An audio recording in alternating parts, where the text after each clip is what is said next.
Hi friends, welcome to our channel Pratyusha's vlogs. నేను మీ ప్రత్యూష. ఈరోజు వీడియోలో మనం కాల్షియం గురించి కంప్లీట్ డీటెయిల్స్ తెలుసుకుందాం. ముందు మన బాడీకి కాల్షియం ఎందుకు అవసరమో ఇప్పుడు చూద్దాం. మన బోన్స్ని టీత్ని స్ట్రాంగ్గా చేయడానికి, బ్లడ్ క్లాట్ అవ్వడానికి, మజిల్స్ రిలాక్సేషన్కి, మజిల్స్ మూమెంట్కి, హార్మోన్స్ కరెక్ట్గా రిలీజ్ అవ్వడానికి కాల్షియం యూజ్ అవుతుంది.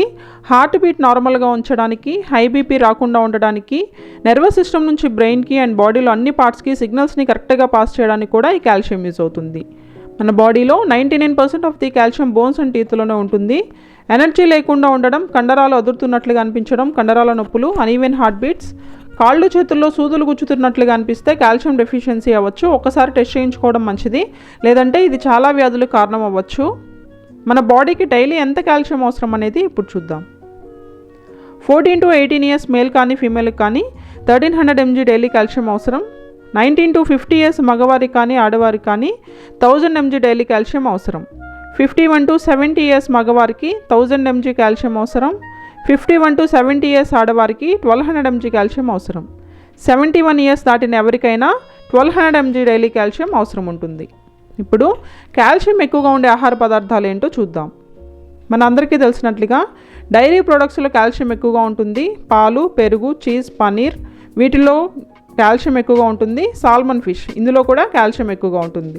కేవలం ప్లాంట్ బేస్డ్ ప్రొడక్ట్స్లో వేటిలో కాల్షియం ఉంటుందనేది ఇప్పుడు చూద్దాం.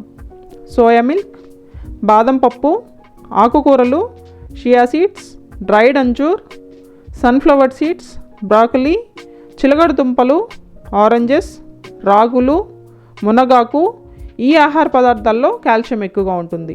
అయితే వైటమిన్ డి అనేది మన బాడీ కాల్షియంని ఎక్కువగా అబ్జర్వ్ చేసుకోవడానికి యూజ్ అవుతుంది.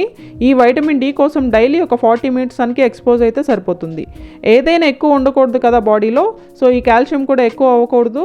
బాడీకి సరిపోగా ఎక్కువగా ఉన్న కాల్షియం వల్ల కిడ్నీ స్టోన్స్ ఫామ్ అవ్వచ్చు, కిడ్నీ డిసీజెస్ రావచ్చు, బ్లడ్లో pH ఇంక్రీజ్ అయ్యే ఛాన్స్ ఉంటుంది. కాబట్టి సో ఫ్రెండ్స్, మీరు కూడా మీకు సరిపడా కాల్షియం కోసం మీ డైట్ని ప్లాన్ చేసుకోండి.